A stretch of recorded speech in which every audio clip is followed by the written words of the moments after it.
अस्सलाम वालेकुम everyone. I hope you all are fine and doing all well. तो आज जो है हम लोग किस बारे में बात करने जा रहे हैं, दैट आर 4Ds। तो ये हमारे पास बेसिकली जाने जाते हैं 4Ds के हमारे पास 4 ऐसे बिहेवियर्स जो कि एबनॉर्मल साइकोलॉजी में माने जाते हैं। तो चलें, बेसिकली जो हमारे पास 4Ds इन साइकोलॉजी होते हैं वो हम लोग एबनॉर्मल साइकोलॉजी या साइकोपैथोलॉजी में इसको स्टडी कर रहे होते हैं। तो ये हमारे पास डेवियंस होता है, डिस्ट्रेस होता है, डिसफंक्शनल होता है और डेंजर होता है। ठीक है, ये 4Ds हैं हमारे पास, जिनको अभी एक एक करके हम लोग समझेंगे।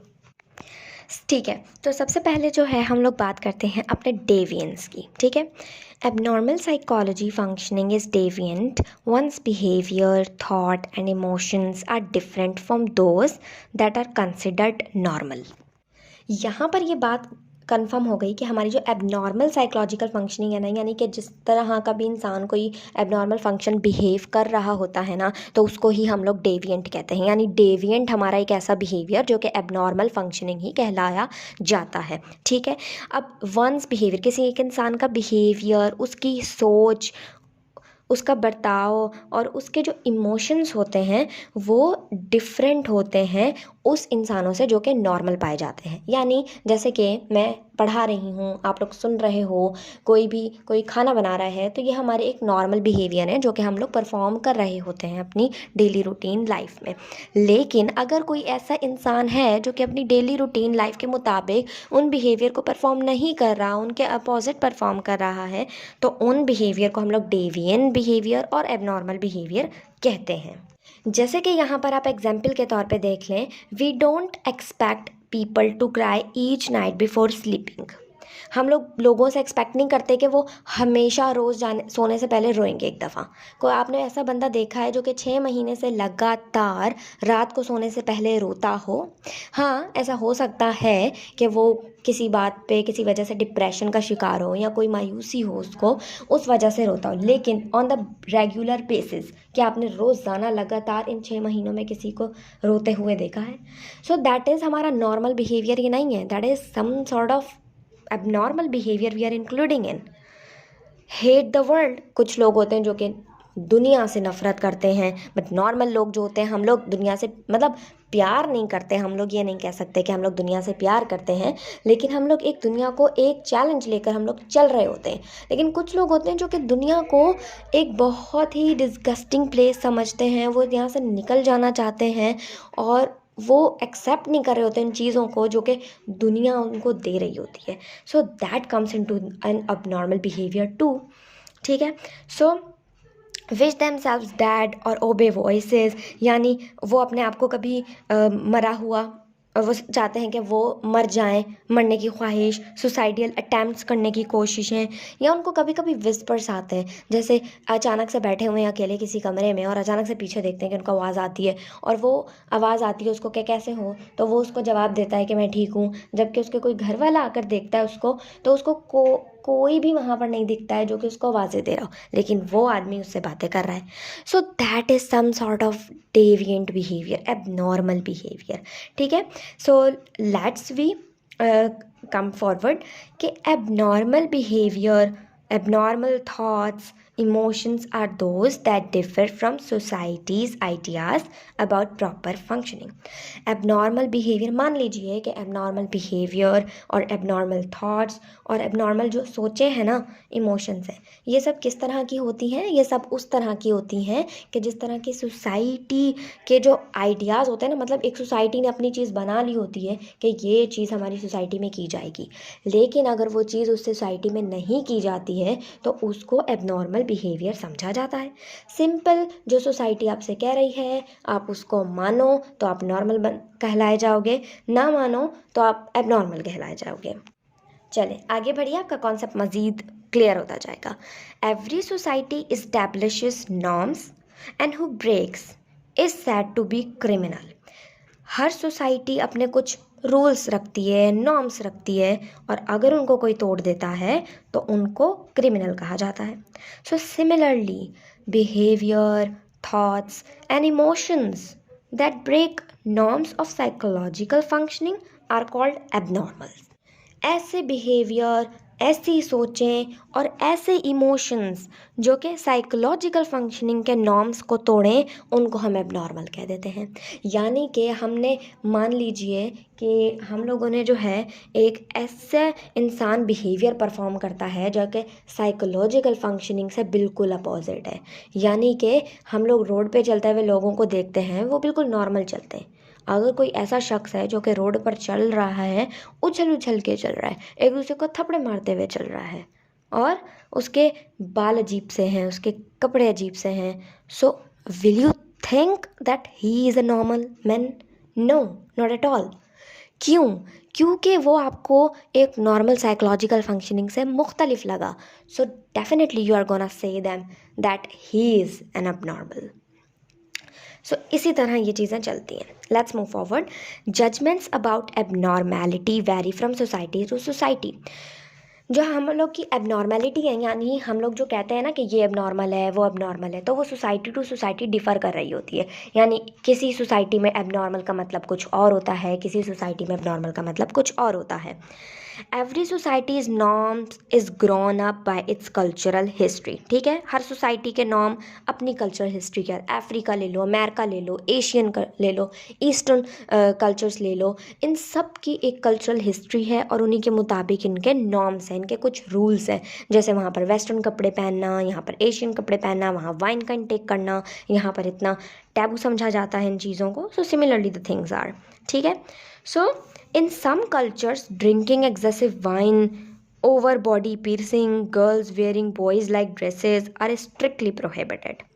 And these are known as abnormal behaviour according to that culture. ठीक है, अब देखें होता क्या है कि कुछ कल्चर में जो है ना, जैसे मैंने अभी बात की कि ड्रिंकिंग जो है ना, बहुत ज़्यादा ड्रिंक करना एक उनके कल्चर में नॉर्मल माना जाता है। लेकिन जब आप एशियन कल्चर्स में आएंगे, ईस्टर्न कल्चर्स की बात करेंगे, तो यहाँ पर अगर कोई बहुत ज़्यादा ड्रंक है और एक रोड को एट द नाइट कोई चल रहा है, इवन गर्ल हो या फिर एक बॉय हो, तो उसको एक डेविएंट बिहेवियर का जगह उसको ऐसी नज़रों से देखा जाएगा कि लाइक इज़ मैड और ही इज़ एबनॉर्मल। सो बात वही आ गई कि कल्चर टू कल्चर वेरी कर रहे होते हैं ये एबनॉर्मल बिहेवियर। ठीक है, वहाँ पर एबनॉर्मल नहीं जाना जाता इस बिहेवियर को, लेकिन दूसरे कल्चर में माना जा रहा है। जैसे कि अफ्रीकन्स में या आप दूसरे ऐसे कल्चर्स में देखेंगे तो वहाँ पर बॉडी पियर्सिंग, लिप्स पे पियर्सिंग, आईब्रोज पे पियर्सिंग, ईयर्स के किस किस पार्ट में पियर्सिंग करवाई जाती है, लेकिन वहाँ पर that is not known as an abnormal. लेकिन यही चीज़ अगर आप इधर ईस्टर्न कल्चर में लाएंगे तो ये एबनॉर्मल जाना जाएगा। सो सिमिलरली एबनॉर्मल की जो डेफिनेशन है वो डिफ़र कर रही होती है from culture to culture. So ये था defiance. Next move to the distress. Distress क्या होता है अब हमारे पास? Even functioning that is considered unusual does not necessarily qualify as abnormal. अच्छा, अब अगर कोई भी ऐसी फंक्शनिंग जिसको हम लोग कह रहे हो कि ये अनयूजुअल सी है, मतलब ऐसी फंक्शनिंग है जो कि नहीं होनी चाहिए थी, तो हर उसको हम लोग एबनॉर्मल नहीं कह सकते।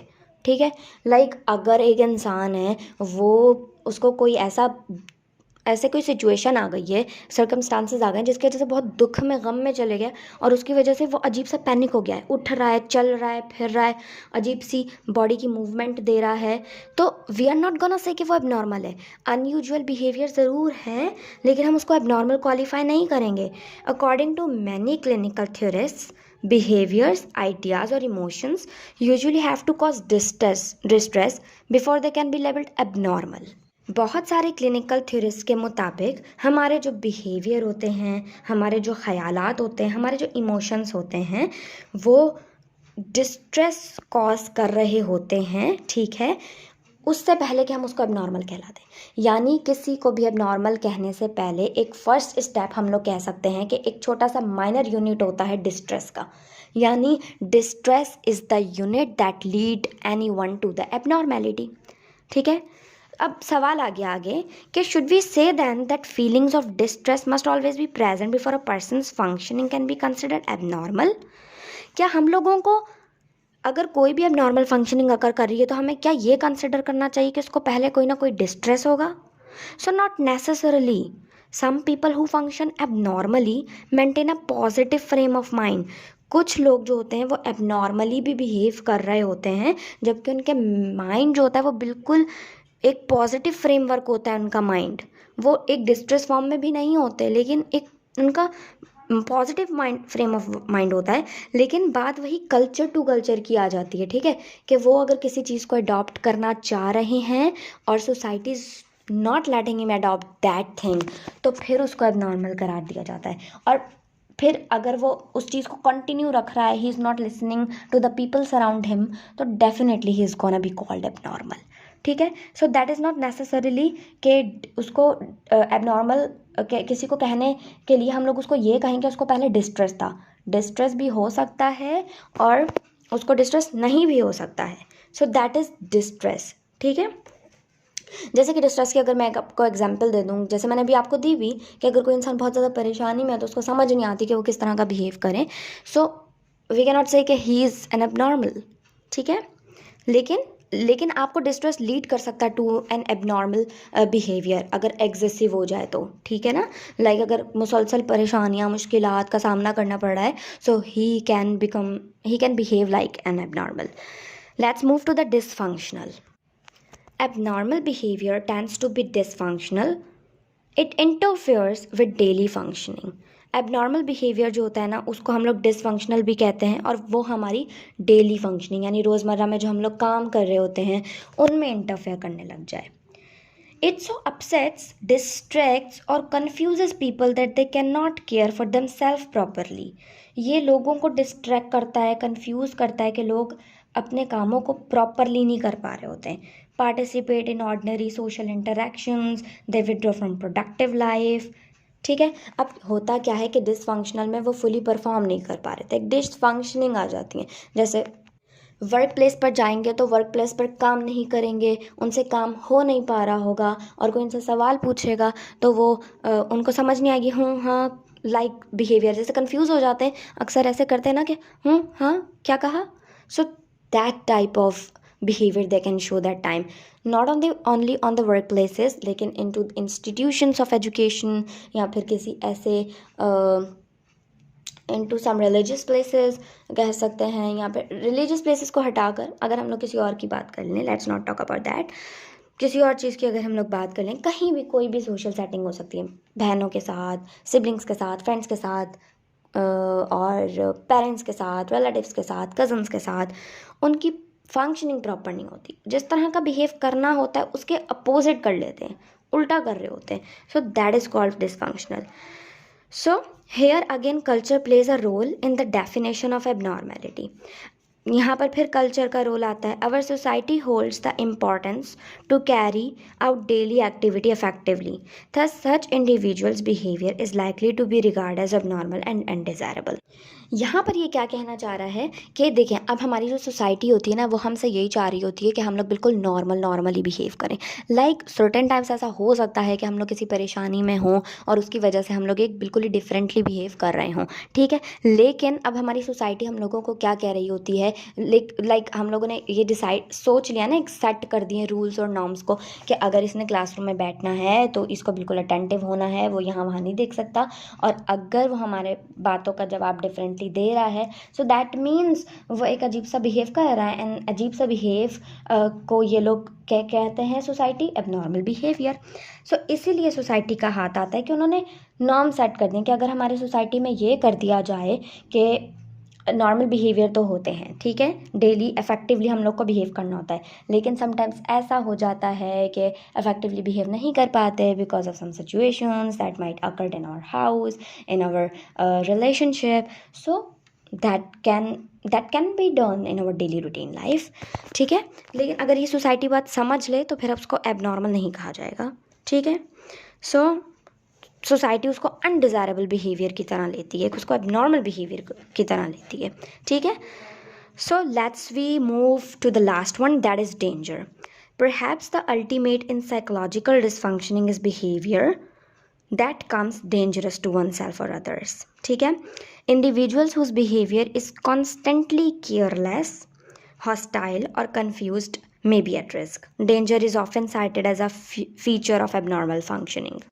अब हमारे पास जो साइकोलॉजिकल डिसफंक्शनिंग का जो एक अल्टीमेट प्रोसेस है ना, यानी अगर साइकोलॉजिकल डिसफंक्शनिंग जो है वो बहुत ज़्यादा बढ़ जाती है किसी भी इंसान के बिहेवियर की, यानी इंसान किसी भी तरह से बर्ताव कर रहा है तो उसकी अगर साइकोलॉजिकल डिसफंक्शनिंग सही है बढ़ जाती है तो फिर जो है ना वो डेंजर बन सकता है अपने लिए और दूसरों के लिए। वो ख़ुद को नुकसान पहुंचा सकता है, दूसरों को नुकसान पहुंचा सकता है। ठीक है, अगर किसी इंडिविजुअल का बिहेवियर बहुत ही केयरलेस है, बहुत ही दुश्मनी वाला, हॉस्टिलिटी वाला है बहुत लंबे अरसे से, और that is persistent for a long time, बहुत बढ़ गया, एग्रेसिव सा हो गया है, उसमें उसकी एग्रेशन सप्रेस्ड होती जा रही है, वो जो करना चाहता है वो कर नहीं पा रहा है, जो पाना चाहता है वो पा नहीं पा रहा, जो पाना चाहता है वो उसको मिल नहीं पा रहा है। सो वो एक सप्रेस होकर उसमें उसकी कॉज कर सकती है उसके एक एबनॉर्मल बिहेवियर को। Let again talk about distress. अगर डिस्ट्रेस होगा so that can lead to the abnormal, but not necessarily always the distress will be causing the abnormal behaviour, we have also talked about before. ठीक है, so danger की बात कर रहे हैं, that excessive abnormal behaviour can lead to the danger, जो कि दूसरों को नुकसान पहुंचा सकता है और ख़ुद को भी नुकसान पहुंचा सकता है। ठीक है, so this was all about the 4Ds. I hope you have got it properly. So Allah Hafiz, take care of yourself.